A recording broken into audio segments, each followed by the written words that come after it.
प्रश्न संख्या 21 श्री वीके श्रीकंदन।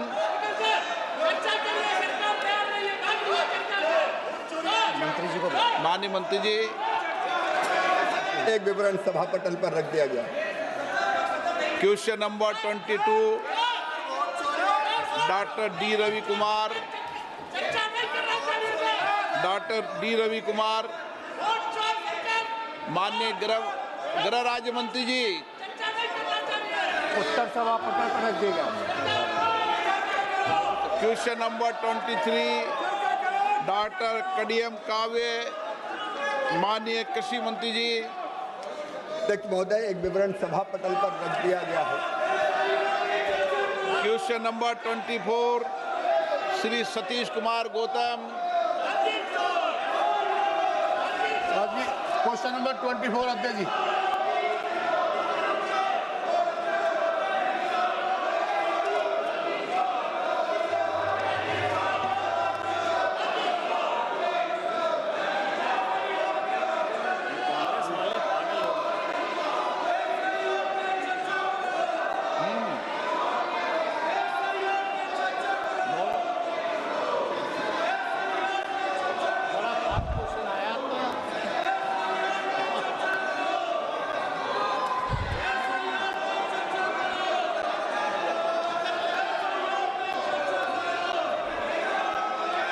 सदन के पटल पे रखा है।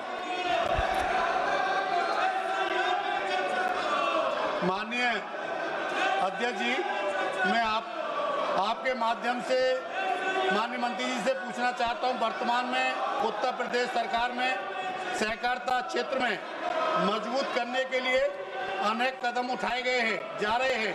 इसी क्रम में BBSL SSL के माध्यम से विभिन्न बीजों पर क्या काम चल रहा है?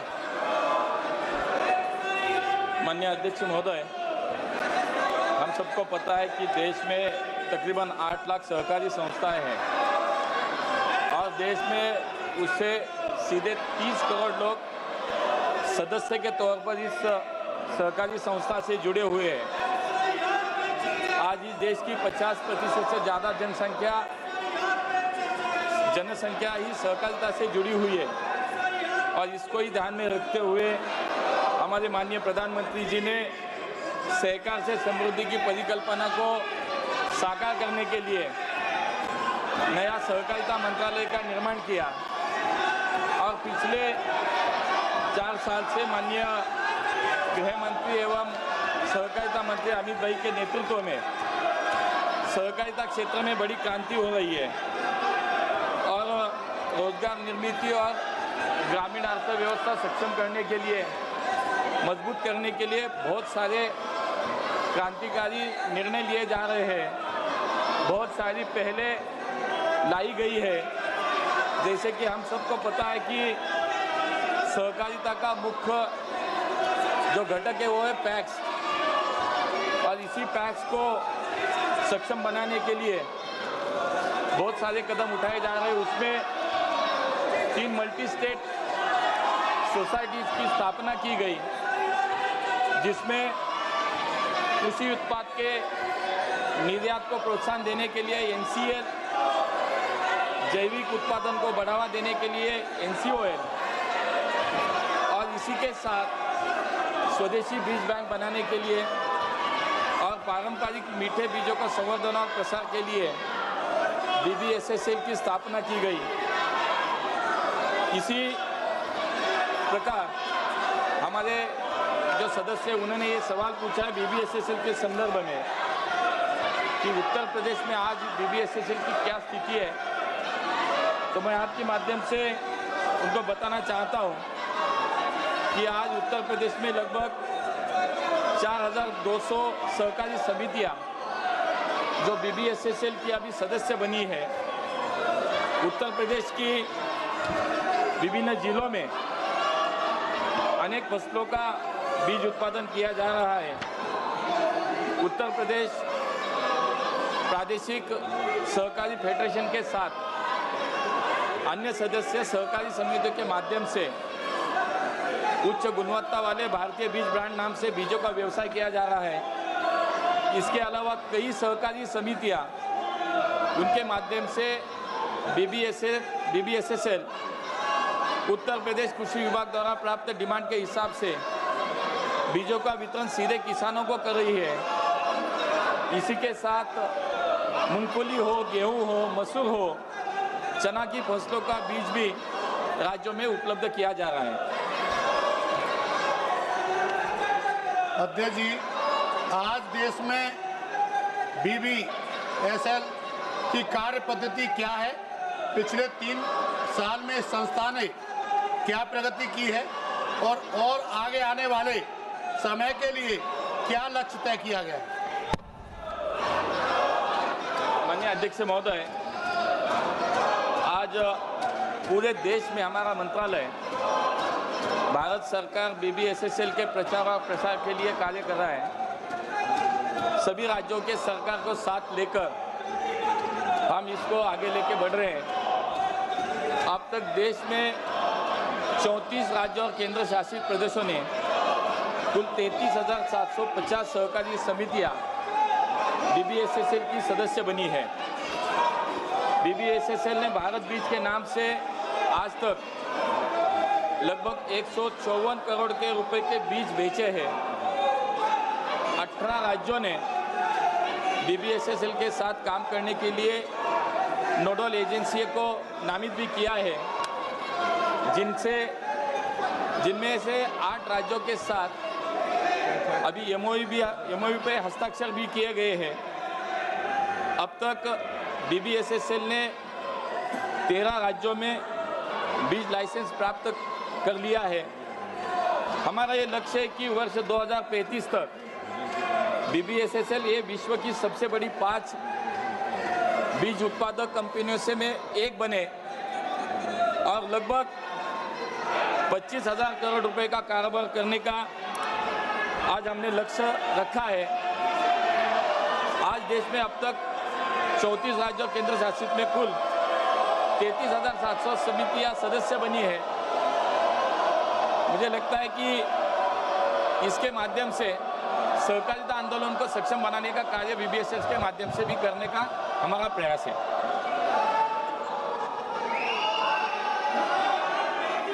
सौमित्र खान।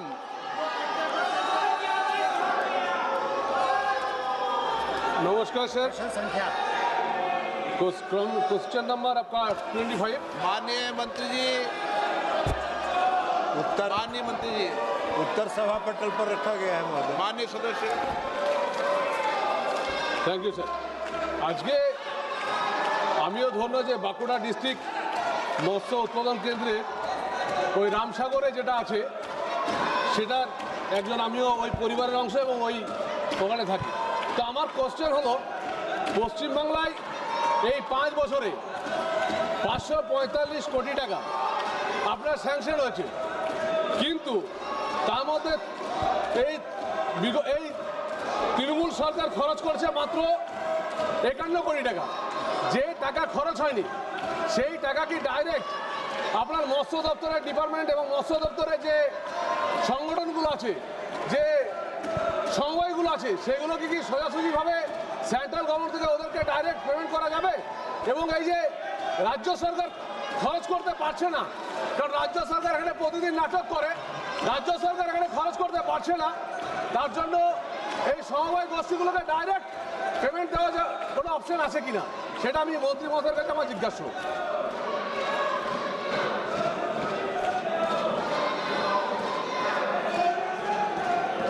সেটা আমার জিজ্ঞাসা, ডাইরেক্ট সমবায় সমিতিগুলোকে রাজ্য সরকার পেমেন্ট করতে পারবেন কিনা।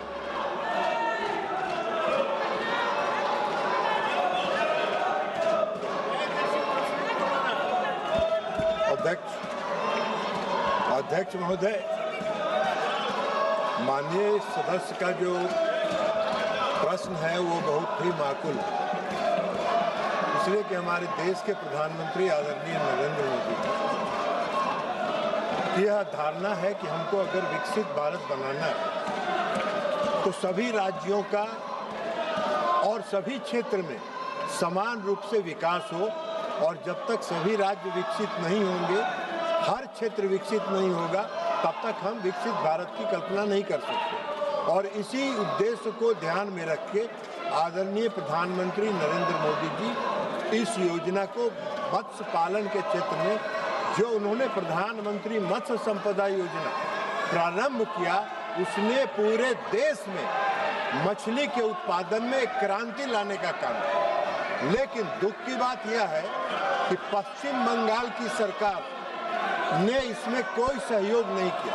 अध्यक्ष महोदय, मुझे आपको बताना है कि 2 वर्षों तक 2020-21 और 2021-22 इन 2 वर्षों ने राज्य सरकार ने प्रधानमंत्री मत्स्य संपदा योजना को स्वीकार नहीं किया। 22-23 से उन्होंने स्वीकार किया।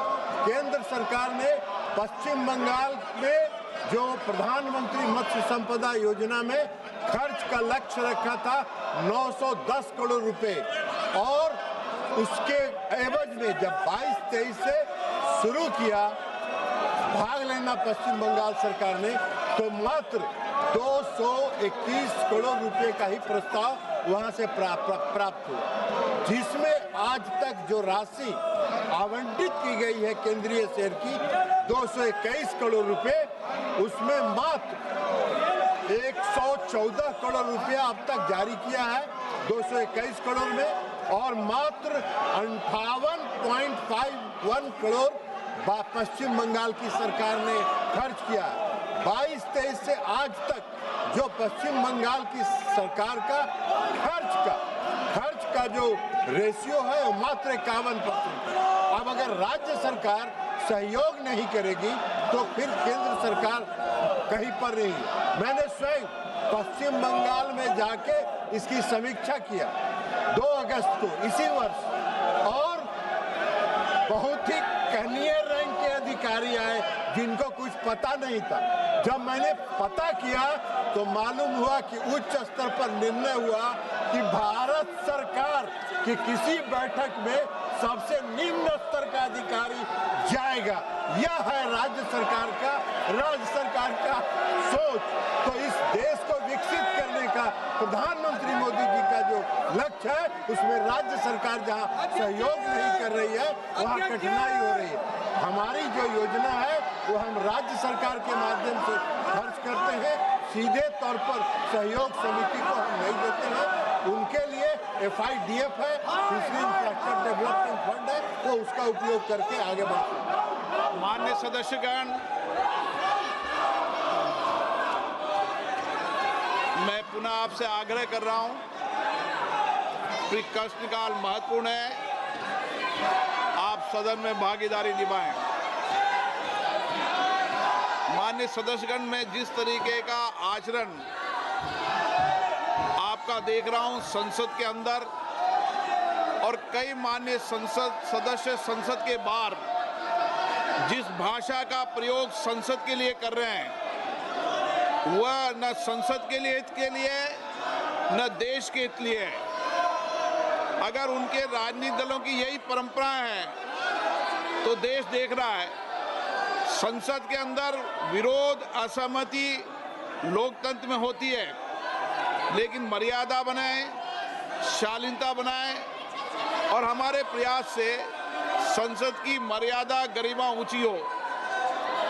मैं हमेशा हर मुद्दे पर, हर विषय पर आपको पर्याप्त समय, पर्याप्त अवसर देता हूं, लेकिन मेरा आपसे आग्रह है, दुनिया का सबसे बड़ा लोकतंत्र जो दुनिया के अंदर मार्गदर्शन देता है, हमारी संसद की मर्यादा परंपरा भी उच्च कोटि की होनी चाहिए, और विशेष रूप से आपका व्यवहार और आचरण संसद की मर्यादाओं के अनुरूप हो, ये मेरा आपसे आग्रह है। सदन की कार्रवाई आज 12 बजे तक के लिए स्थगित की जाती है।